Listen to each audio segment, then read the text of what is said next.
It's Thursday, and you know what that means, I guess. I mean, this is the first edition of Day After Dynamite, so you'll soon know what that means. But welcome to Day After Dynamite, right here on Fightful Overbooked.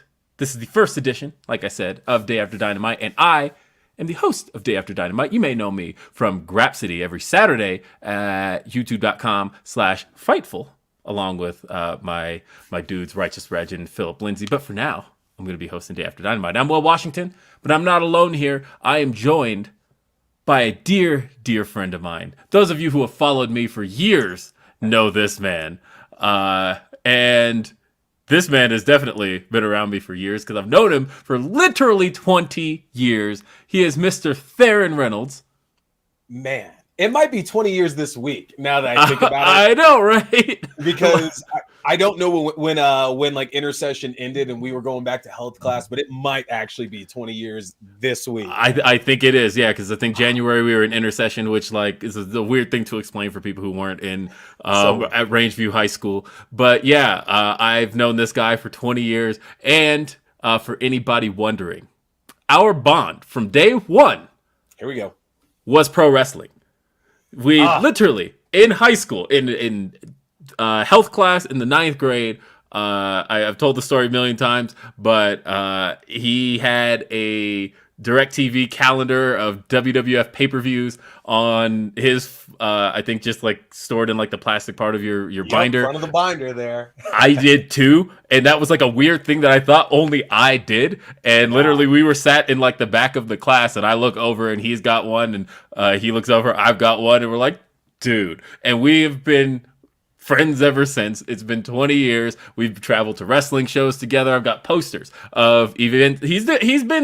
He's traveled to more than me at this point. But crazy. I will say that, from WrestleMania's 32, and you've been to a whole lot more WrestleManias than I have, but and we went to the Royal Rumble together. We've been to just numerous events together. We're going to Revolution. Theron and I have been through thick and thin with pro wrestling, and I couldn't think of anybody better to do this first edition of Day After Dynamite with here than Mr. Theron Reynolds. I appreciate you having me. I mean, I think a lot of people would really believe me too if I were to say that clearly from the posters we had in our binders, we were the most popular kids, not only in the class, but in the school. And we locked down all the, I'm talking, we were fighting ladies off left and right. Like, man, we were the coolest dudes in school.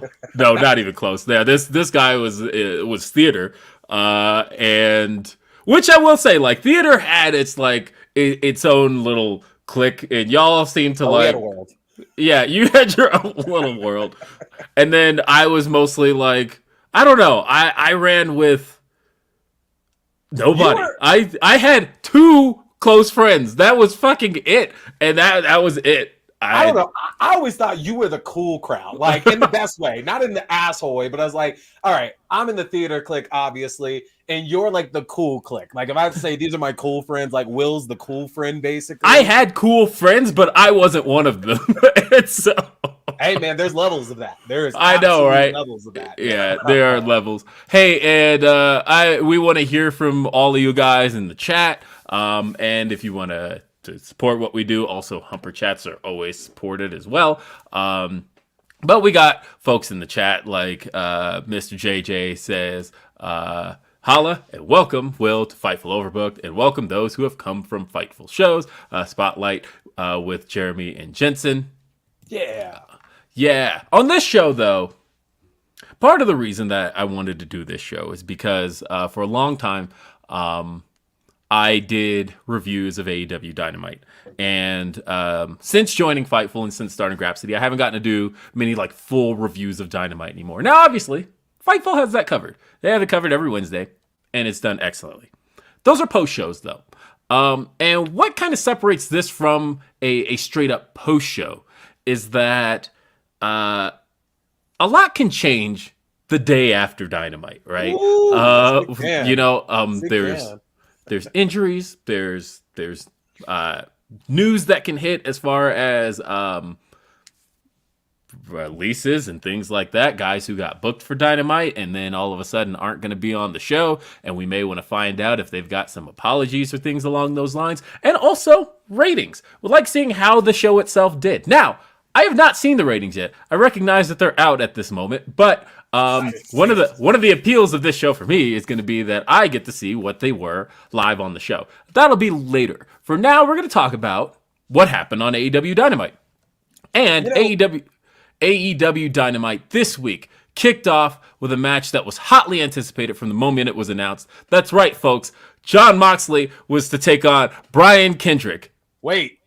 I'm sorry, wait. I'm being told in my imaginary producer's headset that... There's redaction. Yeah. Oh, no, that match didn't happen. Ooh, all right. Well. Good thing we dodged that bullet now. Yeah, so Fightful Select broke the story, of course, earlier in the week that that Brian Kendrick was not... I lost my graphic. Hold on. Let me get that back. Ready? Bam. That Brian Kendrick no longer signed to WWE. We knew via the PW Insider report that he had asked for his release back in December, but we weren't sure if it had been granted. But also, just nobody was talking about Brian Kendrick. And then all of a sudden, Full breaks the story that he is officially out of the company. And then about an hour later, it's confirmed that he was going to be wrestling on Dynamite. And immediately, people started pulling up some... Immediately. Yeah. People pulled up some old Brian Kendrick material from the early teens and some not good stuff in there. I do want to say about that, too, I wasn't aware of this until yesterday. I don't know if it was head in a bubble or in the sand, whatever you want to say. I definitely was not aware of that stuff until yesterday because I was the hugest. Not hugest. I mean, I only his mainstream stuff, but I've been a big Kendrick fan. And I did not know any of that until yesterday. I mean, I was telling Louis Dangor the other day that one of the things about pro wrestlers that is just a hard thing for people to wrap their heads around is that a lot of them have mashed potato brains. And CTE will get you. I mean, and it's one of those things where I tried my hardest not to try and place anything that I consider part of my values in pro wrestlers, only because I find myself disappointed a lot, and have found myself disappointed a lot if you take that. Right. And so as far as that part was concerned, I'm never necessarily concerned about what wrestlers believe, but what wrestlers do. Now, that said, it wasn't just about what Brian Kendrick believed here. It's that he went on YouTube and said all of these things. And I've seen a lot of people kind of pulling up the, Tony Khan obviously put a statement out. He said that that Brian Kendrick, these came to light, and in light of all of this, the match was being pulled, and that a suitable replacement would be found. And there were a lot of people commending that decision for acting so swiftly. A number of others kind of came down in the quote tweets and were like, well, what about this person? What about this person? What about this person? And I think... I think the thing that people are missing about that, and I talked to somebody in AEW about this, and why Brian Kendrick in particular was acted upon in ways that anybody else hasn't been. And the way it was told to me was that Brian Kendrick is a fairly cut and dry issue. There's no question, right? With a lot of others. Yeah, well, right. With a lot of other stuff, it's kind of either rumor or hearsay. And the thing is, as far as AEW as a company is concerned, they don't really want to put themselves in the position to act on hearsay or rumors. That it is unless there's substantial proof of something, we kind of have to operate as if it didn't happen. Yeah. And then I definitely saw a lot of posts coming up about Darby and a few other folks yesterday. And yeah. And like again, it's one of those things where that's kind of he said, she said kind of stuff. It's serious stuff, but it's one of those things where that's kind of without like a straight documented piece of proof. That's not something you can really act upon, or at least that's how it was described to me. Whereas Brian Kendrick in like a year and a half ago with Sammy Guevara on the podcast with the Sasha Banks comments, those are things that are on the record, right? Sammy Guevara said that on a podcast. Not Sasha Banks, but Brian Kendrick said that on YouTube multiple times. And these are things that are documented, that exist. You can see them. It's not just like, hey, I heard Brian Kendrick said this. Nope, you can see Brian Kendrick said this. So at that point, it's out there. You have to act. And so not only that, but Kendrick's not under contract. Like, they're bringing him in. So I don't know that that's the case, actually. Okay. I don't know that. I'm not going to say that because I don't know that. I guess I just more so mean that it's easier to, like, just even if it's an hour before, pull somebody who's incoming, contract or not, than it is to like get rid of somebody who's been there for a few years from like everything else that's out there. Like, you don't lose anything, in my opinion, from pulling somebody who hasn't been with the company as of yet. Right. So like I said, I get why exactly he was pulled and why anything else might be in question. And yeah, that's and like I said, it kind of goes hand in hand with what's being said in the chat, because some other names are being brought up, and yeah, but again, those are things where which we should. I don't know. But it's worth mentioning, saying that just because we're using words like hearsay and allegations doesn't mean belief is one way or the other, folks. It's just, again, I'm just saying how it was described to me. Yeah. And that's that. Now, as far as what ended up taking place in place of that was instead Wheeler Yuta instead got an opportunity. Wheeler Yuta accompanied to the ring by Orange Cassidy and Danhausen. And he got to take on Jon Moxley instead. And Wheeler Yuta got to give kind of the performance of I won't say his career, because I feel like he had a really great match just a couple weeks ago on Dark with Penta. But this match, could say maybe the performance of like his main event. Like, I would say as far as kind of having the stage, the last time he faced Jon Moxley, it was a squash. Jon Moxley hit Paradigm Shift 1, 2, 3. It was over. And that was supposed to be the start of Jon Moxley's heel turn, which ended up not happening because Moxley, of course, went to rehab. And now he's back. He's a fan favorite. He's still a fan favorite. He was a fan favorite then even at the time, but you can't turn him now. So at this point, let's go back. Let's try this again. Wheeler Yuta, Jon Moxley, and like again, Wheeler Yuta got the show out. And for something that was put together on what I think was an hour's notice, maybe an hour and a half, they had really good chemistry for that. Yeah, I thought those guys did great. I am a fan. Now, I'm not a fan necessarily of how little it's been sold, but I will say Moxley's cutter looks damn good. He's been hitting. Really does. He's been hitting. It's not quite like a jump into an RKO style. It is more like a diamond cutter, but it looks good. It actually looks really good. And I'm surprised that he kind of has been introducing that into his repertoire lately. But I like it. Like, since he slimmed down coming out of rehab, and I was saying this last night there, but I'm really enjoying his match style. Because I think I was never the biggest Mox fan. You were not. Yeah, like character-wise, whatever, but like match-wise, like his matches, whether it was WWE, whether it was it's AEW, like they never did that much for me. And since he's been back and he's not beefed up Mox anymore, something about that style clicks. And I think he has been clicking, and like you could kind of see it toward like around All Out and all of that. And I think I was just ignoring it because like I go back and watch and I'm like, yeah, something was off here. But man, I think he looks great. It's great seeing him in the ring. And yeah, he was talking about in interviews. He was saying how despite having lost, I think he said about 15, 20 pounds. He's put on a lot more muscle and he feels stronger. And you can see that in him as well. But like I said, I felt like this was a great performance for Wheeler Yuta. I want to see more for Yuta. And that kind of went into what happened after the match, which we saw Bryan Danielson make his way in.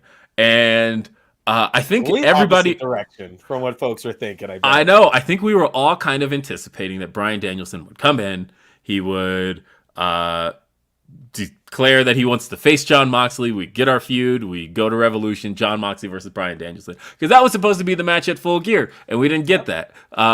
But would we have been upset had they done that? Had they just rolled into, "Hey, Mox, I'm here to fight you," and we wouldn't have been upset about that. But I am intrigued. I am incredibly intrigued by what happened in that promo. Yeah. So instead, Bryan Danielson, just a reminder, I saw somebody tweet yesterday, and I'm sorry I forgot who said it, but they deserve credit for it. But remember when Bryan debuted like 12 years ago on television, and the whole thing was, where's this guy's charisma? He's the charisma vacuum. Bryan Danielson, he's so boring. Or Daniel Bryan, he's so boring, blah, blah, blah.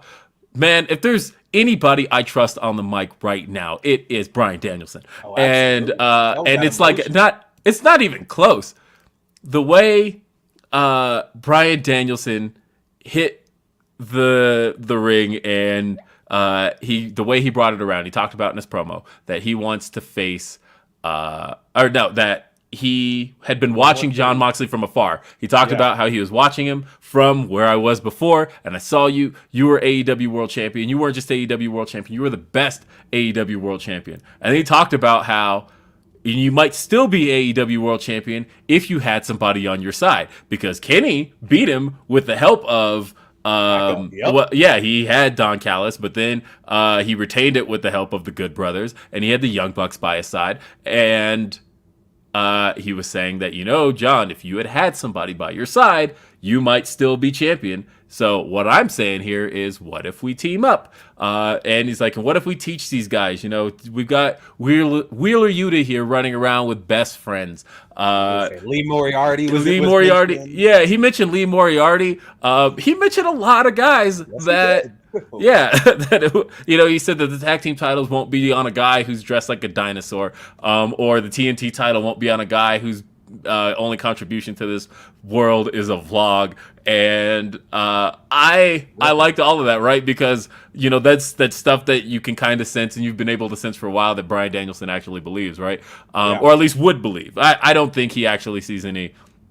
I think because like a lot of guys really like Luchasaurus, and a lot of guys really love Orange Cassidy. But at the same time, if you're going to be a serious character who presents yourself that way, you can't present yourself as somebody who likes those acts. And so I enjoyed that, right? And honestly, it seemed like kind of a reasonable offer to Jon Moxley, right? Like, and I'm super happy they didn't go with the attack route after it, because knowing Mox's character and everything, I was fully expecting like a paradigm shift or something like that to happen, which would have, like, in my opinion, that would have killed the segment for me had that happened there. And I'm glad that it looks like he's actually considering it.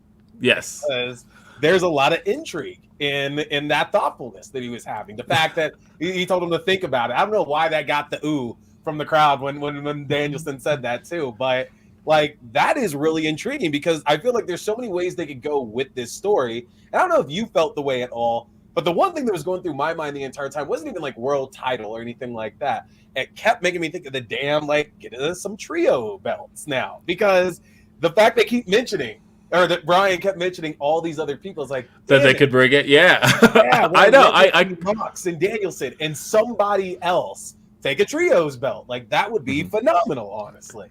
Yeah, and to go off of what Alan is saying in the chat, he said, and add-in Mox is showing the shoot fighter style, then I think he is clicking on all cylinders now. His nonverbal body language spoke volumes last night. And yeah, the way somebody compared it to like Jim Halpert in the way that they were kind of like zooming in on Moxley's facial expressions. And I thought that was pretty good. Also, shout out to Reg, because the Yankee Power said, to quote Reg, Leland, which is like the Lee Moriarty's least favorite nickname. But as far as we're concerned, he's Leland. So As far as this whole segment is concerned, I'm going to kind of consider this segment as an entire package. And that's the thing I'm going to be doing on the show is I'm going to be grading these segments. This segment, nothing to knock against it. This segment gets a solid B. I enjoyed this segment. I would go with a B on that one as well too, only because of the fact that while the intrigue was there and Brian's a fantastic talker, this is obviously going to take a while to play out. And having meat on the bone is always good, but it's still so very early. We're not that far away from Revolution to where it kind of seems like clearly this is not being set for anything that's probably happening at Revolution. Like Revolution, if anything, will bring a match or something that's going to add to whatever's going on with the two of them.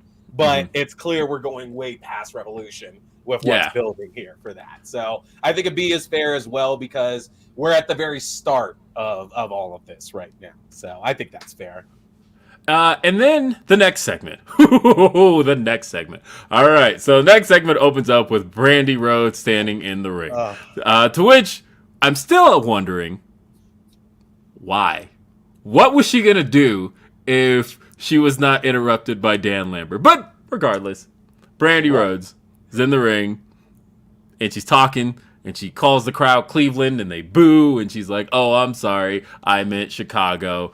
It's all snowy. It's all the same." And she is interrupted almost immediately by Dan Lambert. Can I just say, I am probably one of the only people that enjoyed Dan Lambert last year with everything going on with the Inner Circle. I didn't mind the guy, honestly, but that's also when I'm sure maybe Jericho was writing his promos for him and everything now. Like, I didn't mind him. He's terrible now, but like I didn't mind him last year. I liked Lambert as a character when he was first introduced. I was at that show, the Road Rager in Miami, and when he just kind of came in as like the AEW critic, I didn't necessarily mind him. And then I got really sick of him in the Inner Circle stuff, and now I'm just like, what are you fucking doing? What is this? Why does this exist? But more than that, I don't know who any of this is for. So I know who it's for. I know who it's for because I marked at the end of the segment because I was happy about the end of the segment. Okay. So, well, I know who it's for. So, Brandi and Dan Lambert, they exchange barbs, and Dan Lambert talks about how I should, by all accounts, be the one getting booed out here. I'm a conservative. I'm a sexist. I'm blah, blah, blah, blah. But like cancel culture. But he's like, but you are hated way more than me. And crowd chants shut the fuck up at Brandi. And they go back and forth. She gives kind of like the weakest slap I've ever seen to Dan Lambert. Like it was barely. It was like a tap on his face. And she mentions to Ethan Page. The only reason why you're here is because we were trying to get Josh Alexander. Yeah.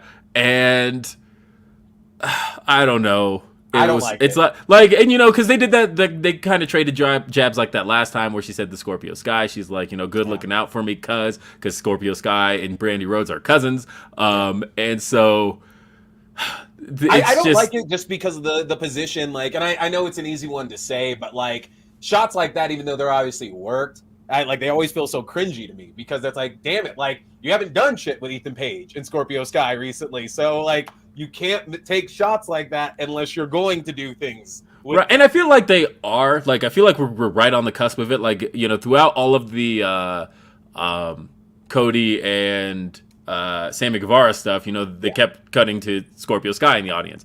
I feel like Scorpio Sky is getting the shot at Revolution, at Sammy Guevara. But for now, you're right. We're not doing anything. And on top of that, so Paige Van Zant runs in. Yeah. So fucking Paige. Yeah. And they do a pull apart. I don't understand. Yeah, like the whole ladies' locker room comes out the babyface tunnel, and they do a big pull apart, and like that's the end of the segment. Because we're clear. I say clearly. I mean, I said it last night, but first of all, I'm a big Paige Van Zandt fan. I think that it was smart to capitalize on it, because if there's one thing they could have gotten from the inner circle versus America's Top Team feud and everything, is that Paige was nuclear. Like, anytime she got brought up or was out there, she had all the heat in the world. She did. She's fantastic. Like, I think AEW should have signed her months back. I don't know what her wrestling ability is, but I think she's a heat magnet, and they're using her the right way. And so I'm happy about this. But here's the thing: they can't screw this up, and they would. I don't have the trust that they won't, because it's Brandi Rhodes. They can't screw this up. They can't do events, because Brandi Rhodes cannot face off against an MMA fighter one-on-one. I try to give Tony Khan and AEW all the credit in the world, so please do not fuck this up and make a mixed tag. I'm cool if it's a mixed tag. If we got Cody and Brandi versus Paige and whoever they want to do, whether it's Ethan Page or Scorpio Sky, Ethan Page and Paige Van Zandt, Ethan Page Van Zandt. I'm with that. All right, it's a team name. But you got to go mixed tag, because if you do one-on-one, I will accept nothing short of Paige Van Zandt absolutely killing Brandi Rhodes. Honestly, well, can't do anything else. Mr. JJ says, if Shane McMahon can, then anyone can. There's it's a little cold in here. I should probably put on this sweater that has nothing to do with Shane McMahon at all. Now that would be pretty dumb to put on my Shane McMahon sweater right now. So it's a little cold. I feel like, look, this segment for me gets. I'm gonna be a sexist here for a second, and I'm gonna give this segment a D+, only because Brandi was looking fine, and so was Paige Van Zandt. Otherwise, this segment had no redeemable qualities for me, and I couldn't. I'm actually gonna go higher than you. I'm gonna give it a C. I'm just gonna give it a C, and the reason why is because while the segment was trash, Brandi and Lambert were not great in that segment there. We cannot go past the fact that it looks like we'll get more Paige in AEW.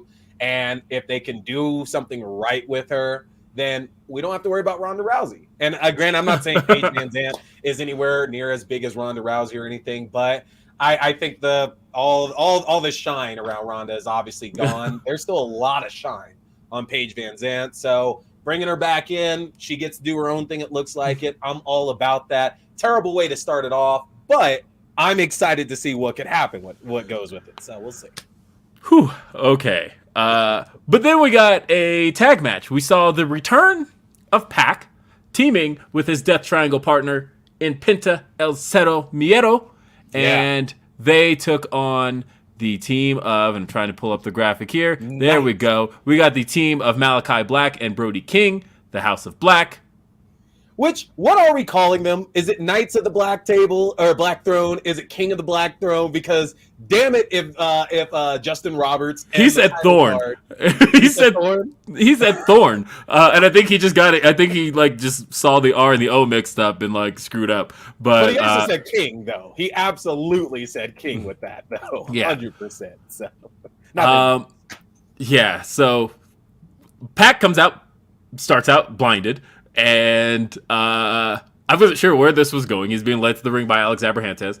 And he starts out in the match with the blindfold on and then goes to town on Malachi Black and then reveals that he can see. We get the moment of revelation there.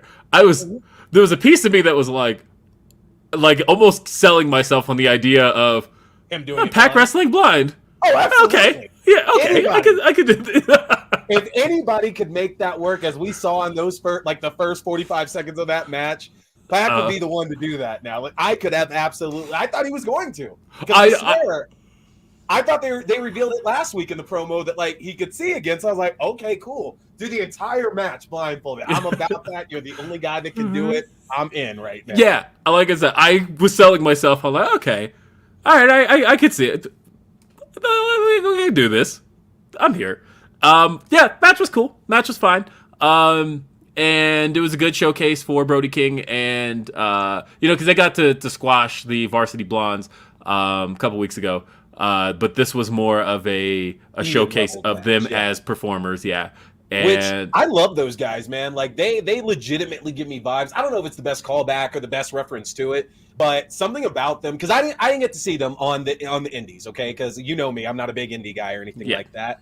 But they're giving me big reminders to like late 99 acolytes and I described it as the acolytes whenever they're facing anybody. You knew that was an L, basically. Like you knew if it was the acolytes versus your favorite team was taking an L unless it was the pay-per-view. And I love that because that meant their matches at the pay-per-view were huge. You know, you Kane and X-Pac versus the Acolytes. You get the Hardys versus the Acolytes. That and it's like, No Mercy 99, I want to say. Kane and X-Pac versus Acolytes. Because I remember I think that show had Farouk doing the dive and getting caught with the X Factor. Yeah. 1, 2, 3. Yeah. And I love that about Malachi Black and Brody King is that, like, we know eventually they're going to take a loss for sure, but I love the fact that they're doing such a good job building them up right now that I don't mind seeing Death Triangle reunited for the first time in a while, taking an L here because they kind of have to. And the right guy took the L at that as well too. So everything about this match worked. And I like that, like, Death Triangle really wins as two combinations. It's either the trio wins or the Lucha Bros win. But really, you don't really get to see as much shine for them in tag team action when it's any other combination. I kind of like that. But also, I do feel like the tag division has needed some really strong heel tag teams. And it is nice to see Brody King and Malachi Black be that. And then, you know, when they're going to introduce Red Dragon as a tag team as well, I feel like we've kind of built back up having some strong heel tag teams in that division,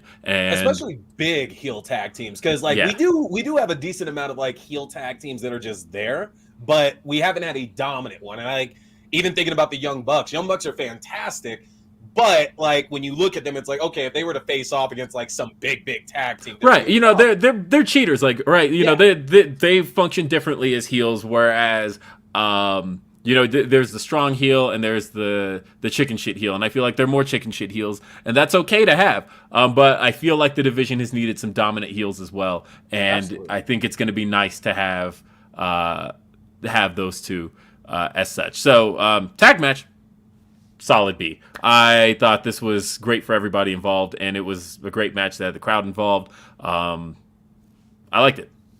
I'm gonna go with a B+ on this one here. Also, it stands to mention that I think Alex might be my favorite manager. He's so good. I mean, who knew? Who knew? So good. I mean, so here's the thing. I always think back because, like, it's so funny to me when talking about Alex Abrahantes because he's been around the business for so long, right? You know, he was in those segments with The Rock in 2003, and then of course he had a brief stint in TNA, but like. Then he went to QVC, and he, for a long time, was just kind of like a pitch man. And he's a very good pitch man. So when he came to AEW, people still just saw him as a pitch man, and he was good at that. He's, you know, when they revealed the the AEW title, when it was when they were selling the replicas last year, and he did the videos talking about just look at the jewels and look at the guy for it. Look at the craftsmanship, and I'm like, yeah, he's a pitch man. This is what he does. But then for him, when they teamed him up with Penta, it was like, oh, this guy's good at this. This guy's good at being involved. The right match. Yeah, so I actually do like him as a manager as well. I had fun with that. Yeah. And so then we got into the women's match. We saw Ruby Soho in a rematch with Nyla Rose. This was a rematch from the TNT Championship tournament. They faced each other back, I want to say, at the holiday show. Back in, I want to say it was Greensboro. Correct me if I'm wrong. But back at that match, Ruby Soho got the victory, and this was the rematch. And by the way, as this match was getting started, I don't know if anybody noticed, but there was a little advertisement at the top of the match for an album coming out called Who We Are, a celebration of excellence, Volume 1, available at shopaew.com, say there's a whole lot of people who are involved in the production of that album. Who's featured on that, Will? Who's involved? Well, there's Righteous Reg. He's going to be on it. And you've got my dude Graham from Public Enemies. He's on it. And Montezi is there. Rich Latta did some production. I love Rich Latta. And you also have Megaran on the album. You've got, Wrestling Flow. You've got so many great guys. John Connor. Hey, wait a minute. That's right. Dr. Will, aren't you featured on this? I am. I did 2 songs on the album. That's right. And if you haven't seen the track listing, so Bootsy Collins, first off, does the intro on this album. When I was told about this way back when, it blew my mind. I'm like, I'm on a fucking album with Bootsy goddamn Collins. That doesn't even make sense. It's legendary. If you had told me 10 years ago that, hey, at some point you're going to be on a wrestling album and the album has an intro done by Bootsy Collins. I've heard the intro, by the way, baby. But if you had told me I was going to be on an album with Bootsy Collins, I would have been like, first off, why am I making wrestling music? And two, why is Bootsy Collins on a wrestling album? Like, both of those things wouldn't have made sense to me 10 years ago, but all of a sudden we're here. I did Red Velvet song. It's called In the Mix, and hence why I posted the clip from Class Act of yeah, In the Mix. But yeah, I did a song called In the Mix. I did a song called Powerhouse 4. Get this. Powerhouse Hobbs. That's kind of a bad title for it. That doesn't really make sense. I know, right? No, I'm really proud of both songs. And I let you hear In the Mix, right? Oh yeah, dude. Okay, I did. I'm really proud of it, and I hope you guys will check it out. And that will be available February 18th. The first 300 copies ordered get a poster. So that's really cool. But yeah, they advertised that at the top of the match. And then Nyla Rose and Ruby Soho had their rematch. I want to talk about something going around right now. Oh, God, I know what it is, too. Yep. Okay, so the ending of the match had what was seen on Twitter as a botch. I knew at the time when I saw, and I didn't even, because I didn't really get on Twitter much last night.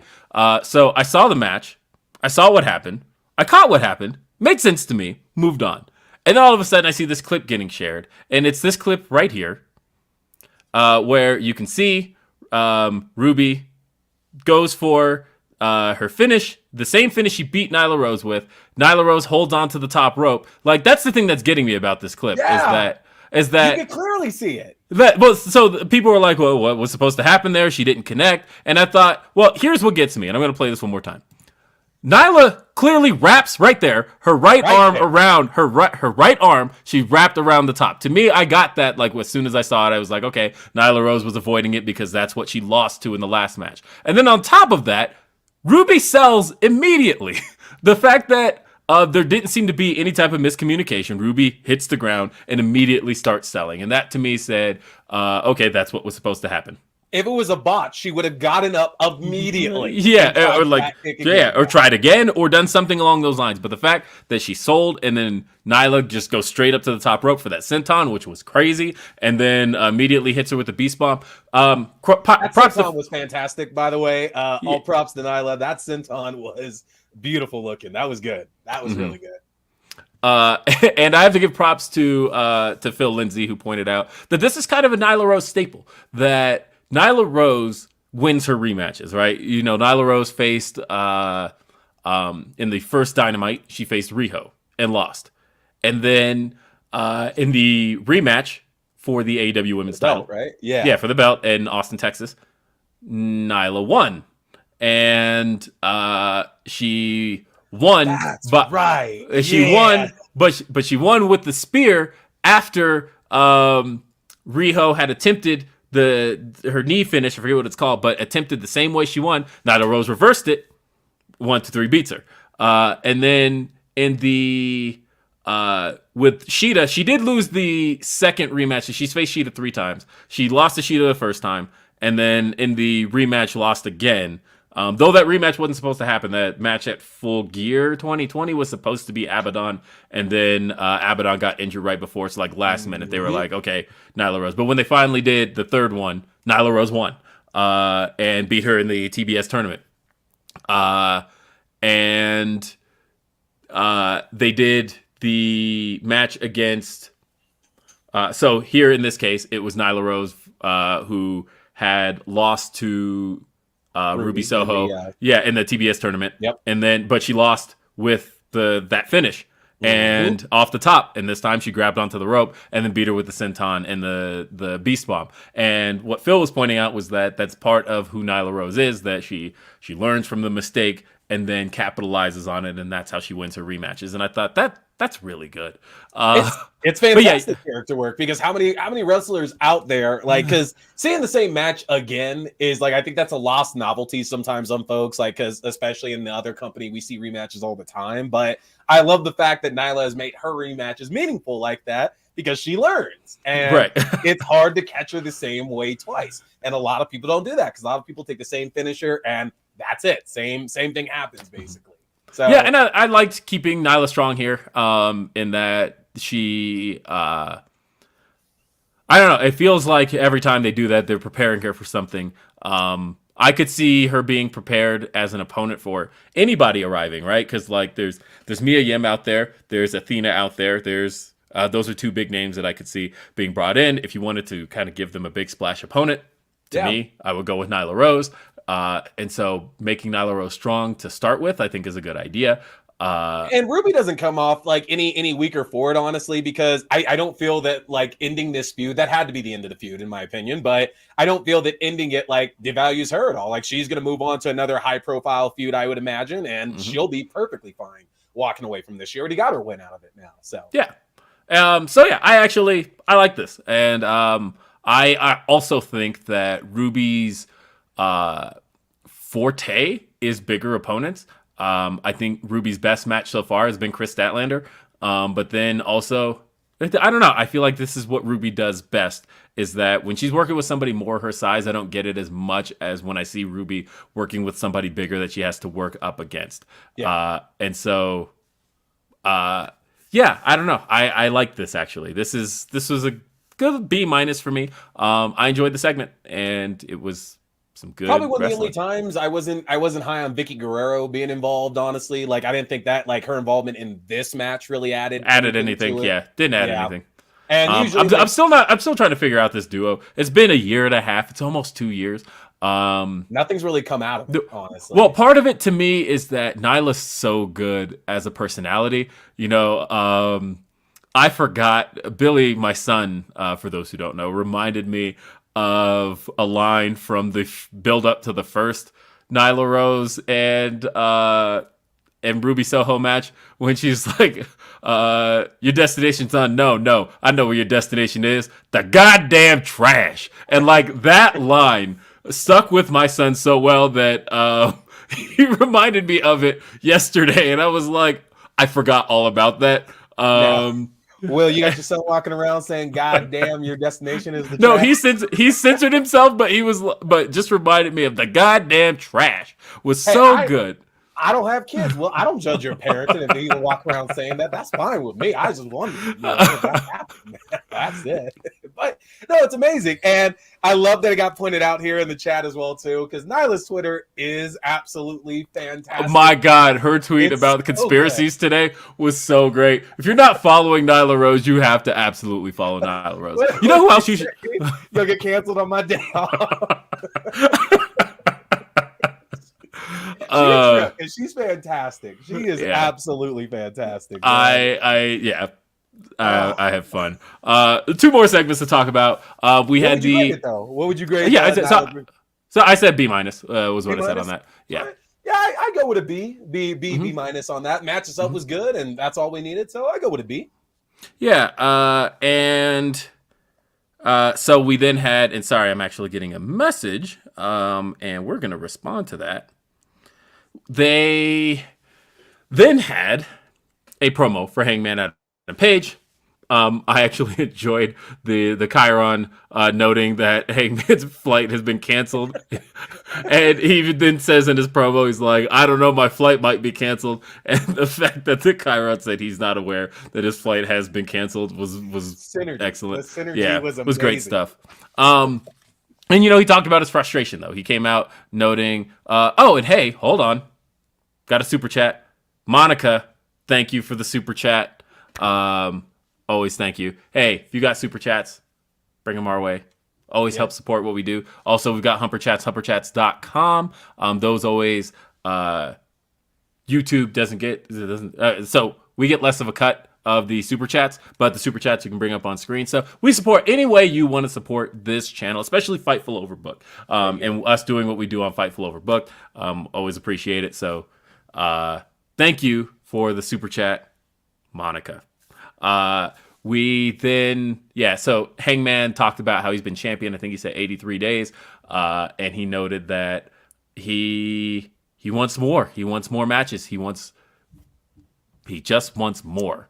And, he's had the 2 title defenses and he's ready for his next challenger. And it's come in the form of Lance Archer. Which is it's interesting. I like Lance Archer. I enjoy like his matches, especially big high profile matches like these that he has. I think the downfall here is that I have no reason to believe that Paige is in any kind of jeopardy or of anything. And like these days, I guess I like when I see new feuds pop up, especially in AEW for like the title belt, I really do want to be able to suspend my belief and think that the challenger has a chance in it. And I don't. Yeah, I know. I don't believe that at all. No, yeah. I feel like there's a couple of ways they can sell this on the fact that the last time that AEW booked the Texas Death Match, it was John Moxley versus Lance Archer, and that was at Fyter Fest in September. Yeah, no, that was back in July. But I don't know shit. But it was for the IWGP United States Championship, and Moxley, everybody was expecting him to retain just because it's like, hey, it's John Moxley. He's not going to lose. And then he lost to Lance Archer and in a Texas death match. And, hey, Van Twinblade with the super chat. Tootie Lynn versus Trish Adora at Glory Pro Sunday. Support. Tootie Lynn is fantastic, by the way. She's Trish Adora. Trish Adora is amazing as well. She topped the list. But so either way, I can get that sell, but because we had a promo earlier in the show from Adam Cole where he talked about how he's going to make his intentions known and he's going to start with Evil Uno, which that should have been kind of a little bit of a hint considering Evil Uno, the leader of the Dark Order tied to Hangman Adam Page, he's going for the title. He's going to work his way through him. So it's kind of clear that Adam Cole is the next challenger for the AEW World Title at Revolution, but we have to get through Lance Archer first. So that's kind of where Lance Archer's in a little bit of a bad position, where we kind of already know who the challenger for the pay-per-view is, and this match is next week, so we're just gonna burn through this next week. And I mean, it should be a great match, honestly. Like, I'm not worried about the match, the match quality itself. It should be a lot of fun. I imagine it's gonna get bloody and everything as well too. And it does stink. It stings to be in Archer's position because he really does need something to like keep him at that top level. And unfortunately, like while lost, like the Hangman Page shouldn't be that bad. I think it's just going to keep him mid-carding for. Now, I will say if I remember correctly, the AEW rules of a Texas Death Match are basically last man standing. If I remember, it was. You go down for the 10 count. It's basically a last man standing match. So at the very least, Archer doesn't necessarily have to be pinned. He has to kind of be beaten into oblivion. They can do kind of one of those spots where you like pile something on top of him to where he like can't get out. There are ways to protect in a last man standing kind of scenario, but last time do some fantasy booking here for that really quickly, Will. The end of the match will clearly be that Adam Page gets Archer down near like the rampway, the entranceway. You know that place where they can drive down and everything. There'll be a way they can drive, and there will be a truck that's filled with manure, or as we know, cowboy shit. And oh my God, no. the end of this match will be Hangman Page dropping Lance Archer right behind the truck, who will then dumping cowboy shit. Cowboy shit goes up and comes down to bury Lance Archer, and Hangman Page stands atop of the cowboy shit as the chant goes, cowboy shit, as he raises the title. There it is. Thank you. Your main event of Dynamite next week, folks. Cowboy shit indeed. That's your end right there. This is why the show is dad. Right here. This is why. Come on, you can't say cowboy shit and not drop it. That's something that WWE would do, folks. If we say cowboy shit, we have to drop the cowboy shit. All right, not a cowboy shit bath though. This is not WWE. We're not dropping it from the rafters. Like, it's got to be in a truck. That's production value, folks. Be real. Yeah. All right. Mad King says Dan Lambert is going to eat a buckshot lariat and I will pop. So that was the thing I wanted to talk about and what brought the segment down for me. Dan Lambert. And that we already saw him earlier. He made a joke here about the fact that Washington no longer has their Redskins and Cleveland got rid of their Indians, and but the Blackhawks still exist here in Chicago. This sucked. As a matter of fact, I'm like, why? I could understand bringing in Dan Lambert for this if Jake Roberts wasn't available, but Jake Roberts is still here. And not even that, but he did a physical spot in this segment too. So why the fuck did we need Lambert here? I don't understand this at all. This pairing makes no sense to me. I hate it, and that brought the segment down to kind of a C-, really just because it wasn't necessary, and I felt like Jake could have said what he needed to say. Archer could, and the thing is, Jake only got a couple sentences in, and Archer's just like, nah, fuck this, and like shoves Jake, and they just get into the brawl. I didn't understand this at all. This wasn't clicking. Lambert's done with Archer after next week, right? That's got to be the case that like that pairing's done after he loses next week. Right? I hope so. God, this duo does not work at all. And like Alan in the chat says, Jake has breathing issues and has a hard time talking. But like he talked here, so yep. I don't know. Wasn't for me. But we don't even need long segments and stuff. Like let Jake pre-record the promos like they were doing back in the day and everything with Archer. Like we don't need live segments. We know what Lance Archer is about. We know he's the monster going to come and destroy folks. So these in-ring promos are just hurting his stock with Lambert. Yeah. Like they're really, really hurting his stock. And that's why I said mid-Carter after the feud, because Dan Lambert has not done anything good for Lance Archer in the least bit now, honestly. Nope. And then I was like, are they going to add another match? Because everything that's been announced has happened. And then all of a sudden, MJF's music hits. And I thought, got to be some shenanigans or something that stalls this, right? Because we're only like 15 minutes past the top of the hour. There's no way this match is starting now. And I give that, by the way, D to that segment with Hangman Page and Archer, by the way. That's a D. And then out comes CM Punk in Chicago. I love that they keep finding. I want to know who that is, and reach out if you've, please, just to identify yourself. But that guy in the front row that they found when CM Punk first came out in Chicago back at the first dance, and he does the screaming, oh my God, his hands are out. And then when they were in Chicago later in September, they found him again, front row, and he's doing the same thing. And then when they went in November, front row, that guy was there. And sure enough, front row, at this show in Chicago, this guy was there.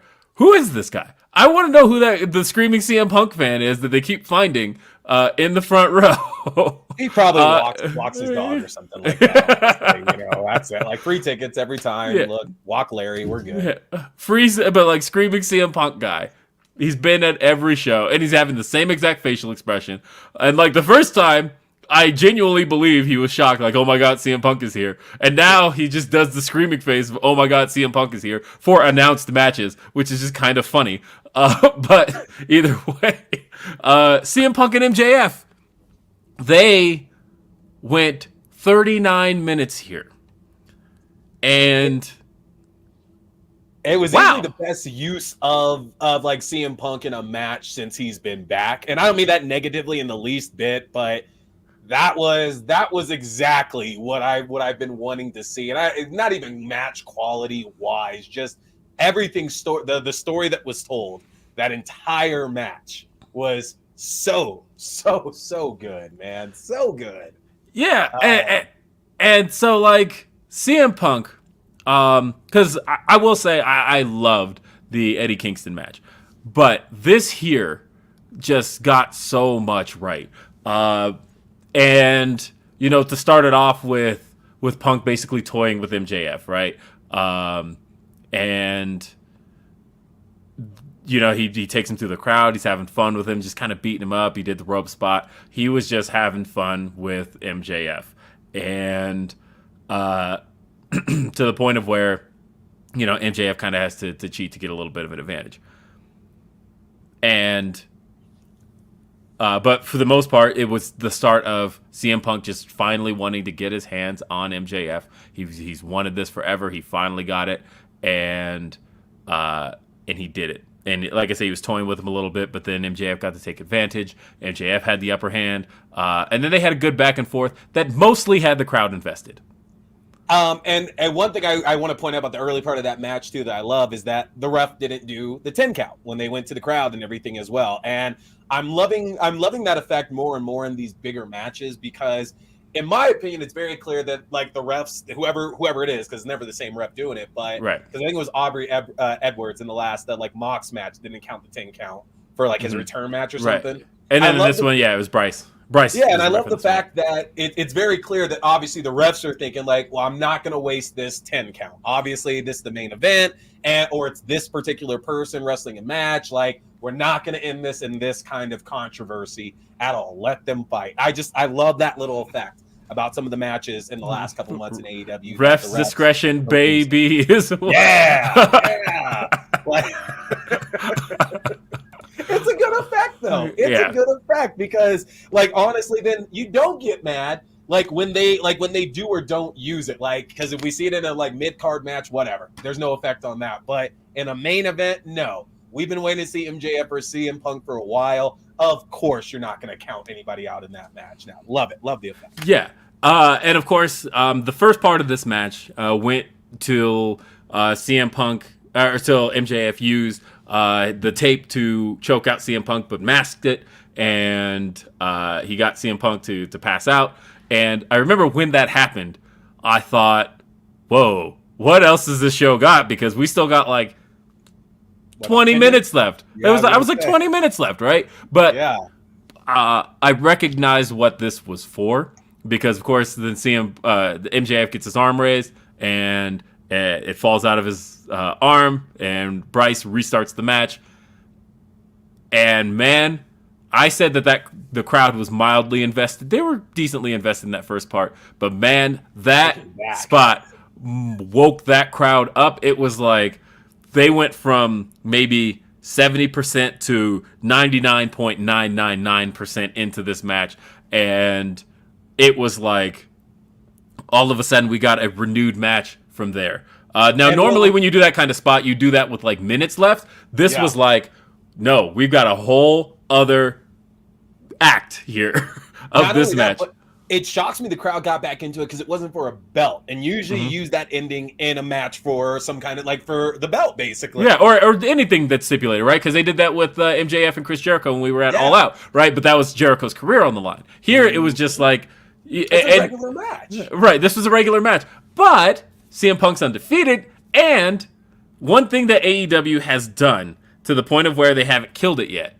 is having guys win in their hometown. They were kind of doing the home court advantage thing where people win when they wrestle in their hometown. I think really Layla Hirsch was like one of the only ones I remember like just losing. But other than that, like in major matches, when you have a main event performer in their hometown, they've been winning. But in this case, this was now the time to kind of toy with that.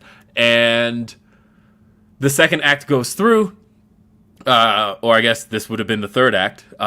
We saw the return of the Pepsi friggin' plunge. My God, we have to stop for a second, Will, because we know there are a contingent of CM Punk fans out there that never actually got to see him perform that match anywhere that wasn't like nationally televised. Like nobody got a chance to see it. I know, right? It was always like it was for a lot of people. It was this mythical thing that he did that you only saw in like pictures and stuff, right? But unless you had seen any of his Ring of Honor run or IWA Mid-South or any of that stuff, you really had never seen CM Punk do the Pepsi plunge. It was it was kind of like back in the day. Grail. Well, yeah, it was a holy grail move, right? Because I remember back on message boards for a long time, the holy grail was seeing Brock Lesnar do a shooting star press. It was like it was just a thing that was talked about on message boards of like, man, Brock Lesnar, he's a big dude. He's 300 pounds, but he does a mean shooting star press.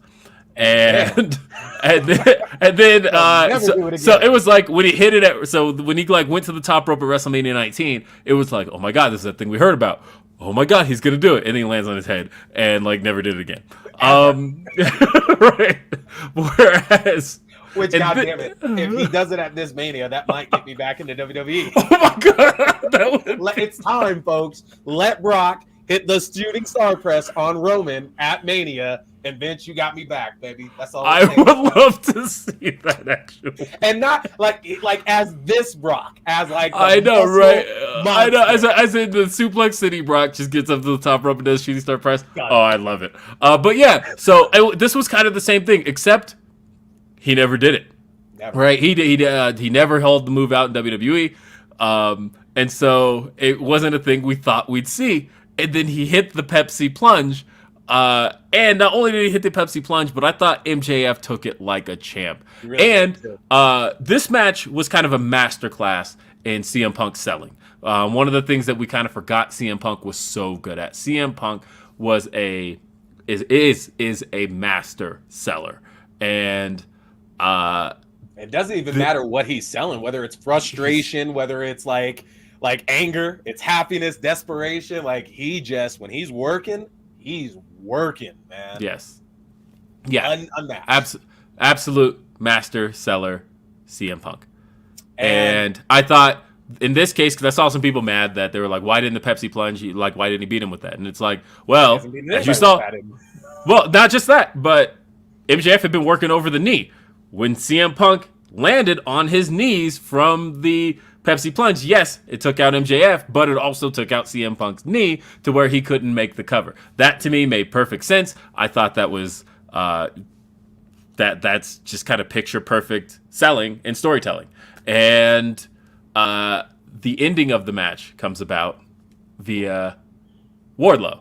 Wardlow makes his way down, and we're still not sure where Wardlow's allegiance lies, but he with MJF on the outside, he makes his way face to face with CM Punk, and then steps aside and allows CM Punk to get him, and the crowd popped for that. But in the process of doing so, he also tossed the Dynamite Diamond Ring to MJF, allowing him to get the shot in on Punk, and he beat him 1, 2, 3 in Chicago. CM Punk lost. And I don't know. It's interesting only because I don't think anybody would disagree that the right person won the match. CM Punk wasn't going to stay undefeated forever, and MJF's absolutely the person who needed to beat him too, because like we weren't going to get to world title CM Punk undefeated. That never was going to happen there. But there's so many problems with Wardlow coming out there, like whether it's and you could take your pick, whether it's you think that the turn should have happened last week or like the weeks before that, so he's not even involved in the match, because you can still do the Dynamite Ring finish without Wardlow being involved in that. Well, I think they still are trying to tell the story, of course, that Wardlow, because they kept bringing it up, right, that Wardlow was in the Face of the Revolution ladder match, and that CM Punk or MJF is telling him that you're going to win that Face of the Revolution ladder match, you're going to get your shot at the TNT title, and then you're going to win it and give me the belt. So they still have to play that out, and I think that's where it ultimately has to end. And so there's still a lot more time to get to the MJF Wardlow ending. Oh, yeah. And I think it has to happen with that story of MJF trying to get Wardlow to win the belt for him, and either Wardlow. The problem I have is, like, I guess it's not even that I need to see, like, I'm not saying I needed to see Wardlow turn on MJF last night, or that I needed him to be involved regardless of what he was doing in the fall in the least bit. That's not necessarily, I guess, what I'm saying, that they need to rush that turn.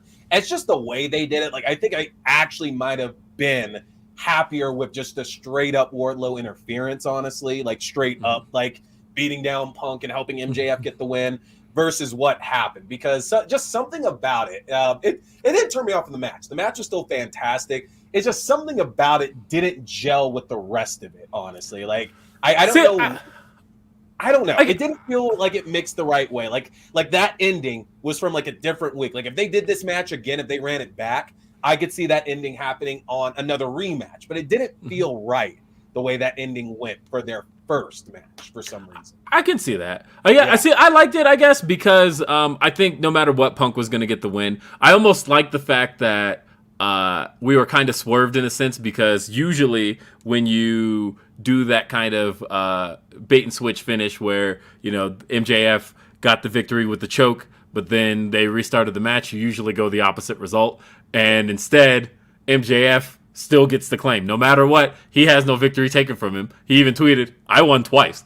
He was like, "Give me 2 wins over CM Punk." But I liked. See, I guess I still like the fact that, like, you know, Wardlow still kind of shook his head of like, I don't like doing this kind of stuff, but I have to because I'm under contract to this guy. And again, I like that the crowd still got to have their jimmies wrestled a little bit. I don't know. I was fine with this. I was fine with the way it ended. I don't think this is the end. I think they're going to go to Revolution with maybe some kind of stipulation, maybe do it in a cage, maybe do it in something else. I think it is going to Revolution. But yeah, in a way, AEW has very quickly extinguished a lot of the undefeated streaks. Like in 2022, because I think Cole is going on to the world title match. I think that's become very clear. But I don't think he's winning at Revolution. Yeah. I think Paige is going to retain. And if that is the case with Cole, then his undefeated streak is done. And then at that point, who's left? You've kind of extinguished all of them, right? Because Kenny was undefeated for the longest time. He lost. Everybody's kind of taking a pin. And what that allows is that with a lot of these new guys coming in, you can kind of start new streaks. So I don't know. And then MJF, he was undefeated for the longest time, but he lost to Shawn Dean. So he has that loss on his record too. Shout out Shawn Dean, by the way. I honestly like Shawn. I like Shawn Spears. I hate him. Yeah, Shawn Dean, he lost to. Shawn Dean. Shawn Dean. Yeah. Shawn Dean. Yeah. But anyway, I like this. I thought this was a great showcase of who CM Punk is. I thought this was a great showcase of. It was a great reminder that Punk is still the best. And I don't mean that in just like a does the best moves kind of way. I don't mean that in kind of a Kenny Omega best bout machine kind of way. But CM Punk does so many things right as a storyteller. As like everything put together, basically. He's a storyteller. He sells so well. His offense isn't the cleanest, but I think that's actually what's endearing about CM Punk is that if you see somebody in a real fight, their offense isn't the cleanest, right? You know, you kind of are just you're just kind of doing what you're doing, and he is very scrappy. That is a good word for that. And this was just the reminder of who CM Punk is.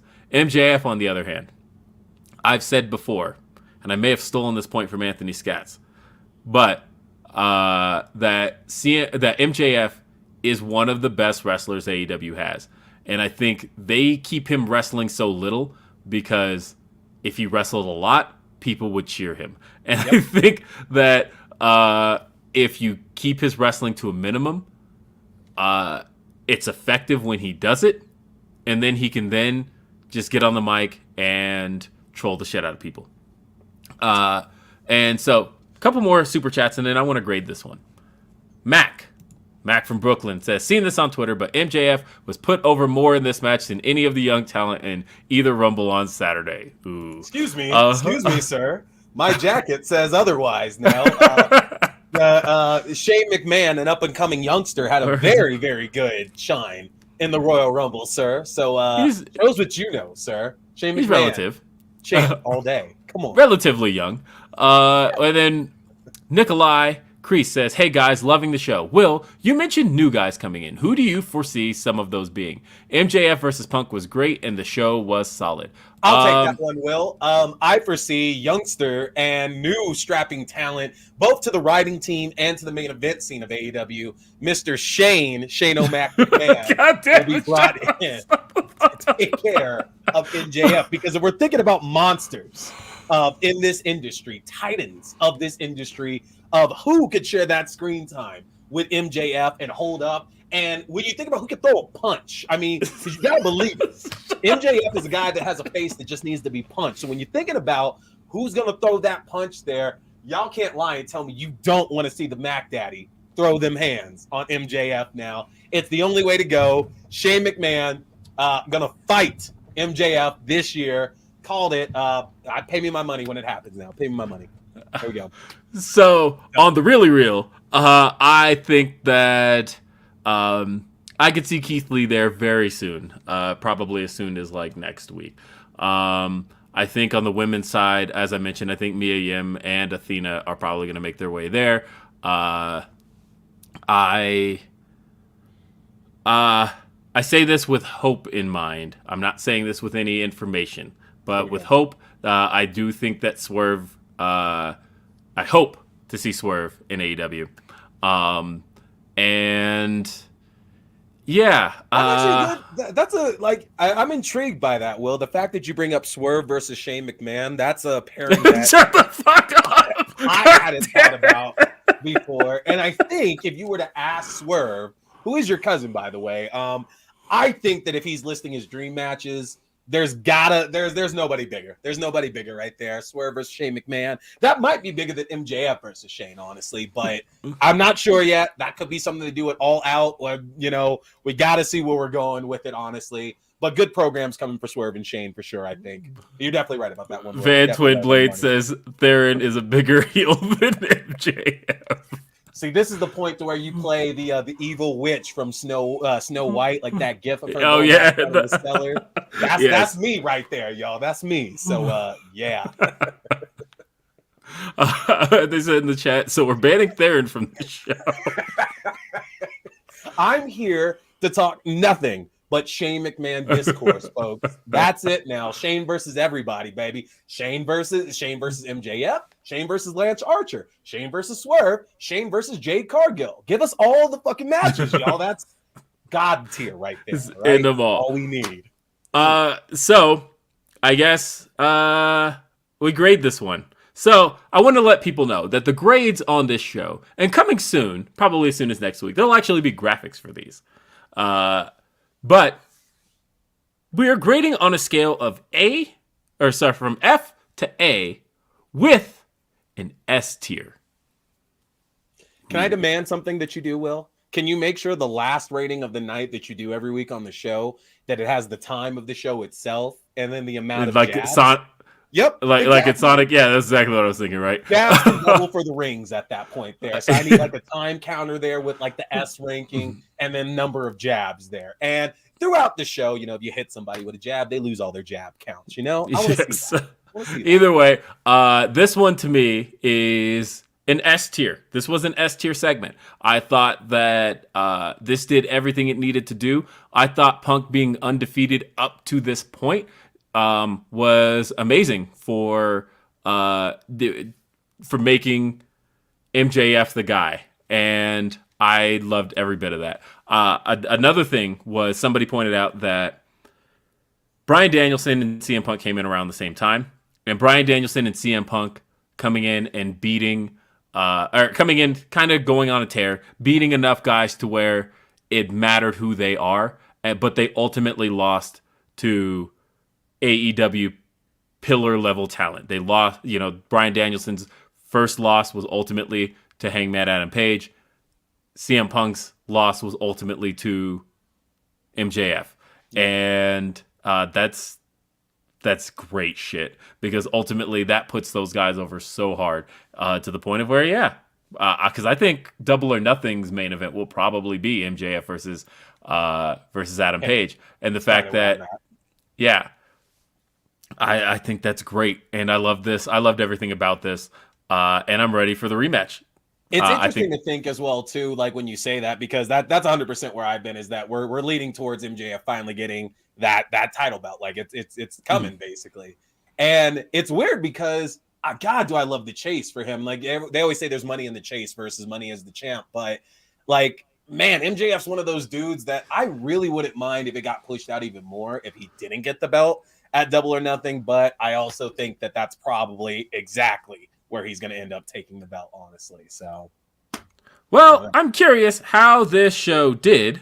And so ratings are out. Ooh, by the way, for you hit your rating, I give it an A+.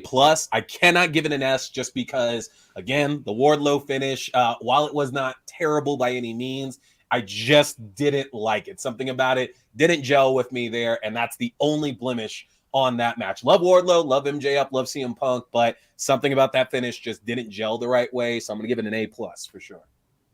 Well, this show actually pulled 954,000. So it's the first time in a few weeks under 1 million. I'd be curious when the quarters come out. The show ranked number 2. Number 3 on cable, among cable originals. It was beaten by the NBA and South Park, which I didn't realize was back. But either way, so Dynamite comes in third. That was actually its lowest viewership since December, since being back on TNT. So that's not bad. Who was playing last night? Who was playing? I don't know. I mean, I watched the Nuggets and the Jazz, but that wasn't the game that was up against it. So either way, that was. So I'm curious about that. I want to see the quarters and how, in particular, how the Punk match did, because historically AEW's longer matches have grown with grown in viewership as they go on. I'm curious to see how this one did. Quarters typically don't come out till later in the Thursday evening, but either way, that's where we're at. And Max says it was the Knicks and the Grizzlies on last night. So I don't know. Matchup, I suppose. Yeah, and then so either way, folks, thank you for joining us for this first edition of Day After Dynamite. We're going to be doing this every week. I will warn that I'm actually going to be in Los Angeles 2 weeks from tonight, or from today, so probably won't be doing this episode. I won't be doing the show. You're going to go meet the money man, huh? Yeah. About? You don't even know what I'm talking about, man. Come on. You don't even know what I'm talking about. Who am I talking about right now? Who's the money man? Shane McMahon. God damn it. You knew it. You knew it. God damn it. All right, well, there's the surprise, folks. Hey, though, if you want more of Theron Reynolds, one of my favorite dudes in the world, one of my favorite men to podcast with, because here's the thing, for those who don't know this, he and I did a show together, oh my God, 10 years? 14 years ago. 14 years ago was when Now Playing Now first started. We did the show a few years, but we used to host a movie review show 14 years ago called Now Playing Now, and we did it every week, every Monday. We reviewed movies. I saw more movies throughout those years, and like there are certain movies where sometimes I'll just be channel surfing, and I'm like, oh yeah, this was some bullshit I saw for Now Playing Now when we reviewed movies, because sometimes because a lot of times we just saw shit that like didn't matter, and it was just gone and nobody would talk about ever again. But like you'll see that movie on like FX randomly, and you know, sorry, FX would be top tier, right? No, actually, I'll see it on just like TNT. No, not even TNT. TNT plays like top tier shit. I'm talking about like Lifetime or something. I'll just be scrolling and I'm like, oh yeah, here's some bullshit that I have seen before and I forgot was even a thing. But what movie could I possibly be talking about? I'm thinking it's Salt, because I think of the damn show every single time that Salt comes up. Salt is one of them. But like we saw a lot of horror films. And by the way, I'm going someplace with this. This is turning into a plug. So just bear with me. But we saw a lot of horror films, and like Carriers is not a movie I have seen in like 15 years, right? Or 14 years, whenever that movie came out. God, we did talk Carriers. Good Carriers Lord. and The Crazies. Like there were like movies like those that we had seen back then that like sometimes from man Timothy Oliphant's, who's in the new Boba Fett's as well. We gotta add S's to everything there now. Yeah, that's why black people we had S to the end of things. There you go. Yep. That's why we buy Kroger's brand. But anyway, so that said, I don't really talk movies much anymore.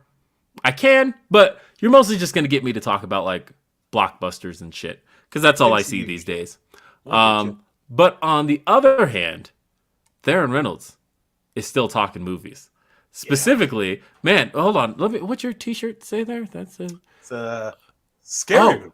T watches a scary movie. That's right. Yes, Theron actually hosts a podcast currently called T Watches a Scary Movie. Yeah. Like everybody did during the pandemic, there was nothing to fucking do but watch movies and play video games. And occasionally for a little bit of time, y'all enjoyed hearing me talk and seeing my face and everything, as evidenced by our NPN flashback today. Apparently, some of y'all enjoyed hearing us talk about movies. Yeah, I know, right? Shout out to Killer Kate, by the way.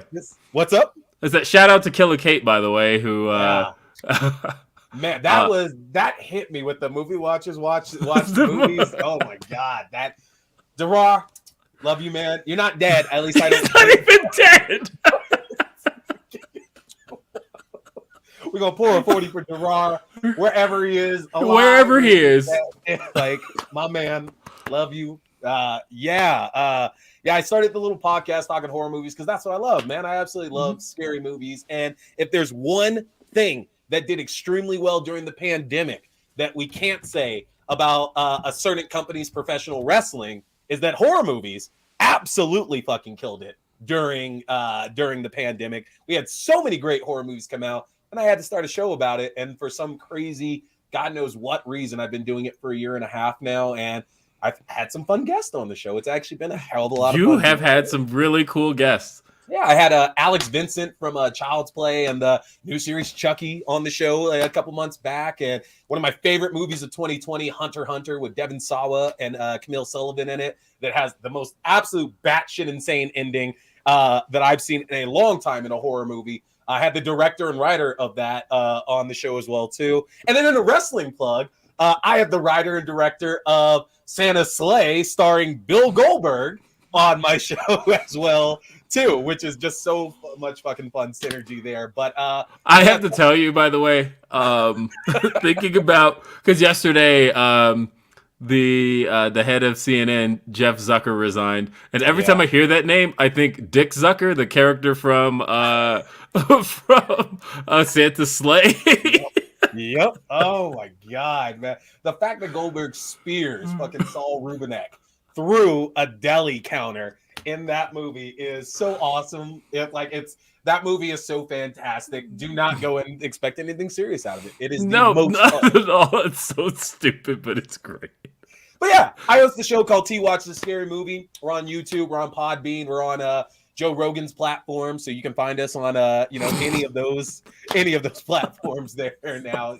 Definitely check it out. We just got done talking Orphan and The Strangers this past week, and we're going to talk both My Bloody Valentine movies this week coming up. And we're going to talk new Texas Chainsaw Massacre movie that comes out on the 18th, literally in 2 weeks here. We're going to talk that in a couple of weeks as well, too. So, a lot of fun. Definitely come check it out. I have great opinions on horror movies, supposedly. We're talking Scream 6 a lot right now, so there you go.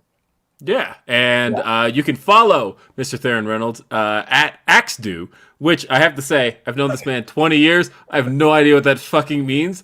All right. I'm going to explain it really, really quickly here. So, back in the day when we were all making AOL screen names and MSN screen names, rest in peace, we were making screen names back in the day for everything, including Yahoo and stuff like that. I commonly went with things like Hurricane 2002 because I remember Hurricane DX 2000. Hurricane DX. Yeah, that was you. That lets you know I was big on DX. I was big on the Hurricane, like Shawn Michaels, Scott Hall. That's where all my screen names were going, and everything was taken. And one day after trying anything with Theron, somebody fucking had my name, which I don't get how that works out. I have the like most strangest name in the world there. So I said, fuck this. I'm going to beat the system and type a bunch of letters out. And out came Axdu. And god damn it, that was available. And god I thought damn there was a deeper meaning to this. I literally mashed my hands on the computer and got the combination of AXDEW. And that shit has been on everything for the last I know you've had this username forever, and I thought there was like a deeper meaning to it. Nope, there is not, sir. I don't have an uncle that I called Axdu back in the day. I wasn't called Andrew because, I get it. My name's Theron, so of course I'm black. You think you could beat Andrew somehow. I don't fucking get that. But, there was a bunch of things I could have gone with. Axdu worked. It's the bane of my existence playing shit online at all, because anytime I play anything over the headset, yeah, man, Andrew, you got to go here. Andrew killed it. Motherfucker, there is no N in that screen name at all. Where are you getting Andrew from? My name is Theron, sir, and my screen name is Axdu. Yeah, somebody noticed on the keyboard it's all on the left hand. It's all, like, you literally could just, it's just AXDEW. I never knew that. I thought there was real meaning. Behind Axe do that fucking rule. Which is, it's bad to point that out, because now when y'all end up like on all those places on the internet you don't want folks knowing that you're going to and shit like that, if you see an Axe do there, it's probably me. And that's probably not good to give that shit up, because y'all gonna start looking for things there. Don't do it. Don't do it. Oh, Axe do. So anyway. Please don't look on Pornhub for Axdu. Please don't do that. That's a bad idea. Oh my god. My man's Twitter handle is Axdu. And that is the best story I've ever heard. There it is, y'all. Now you know the secrets and shit now. That's amazing. That is the best way to end this. Thank you for being with us, everybody in the chat. Leave us a thumbs up. Because I want to keep doing this show. I have had fun. Thank you for being a part. And don't forget to check out Grapsity this Saturday at noon Eastern, 9 a.m. Pacific. We are going to be found at youtube.com/Fightful. And we'll be back, or I'll be back. And I will try to get there and here as often as possible. Otherwise, folks, we'll see you next time. Have a great afternoon, evening.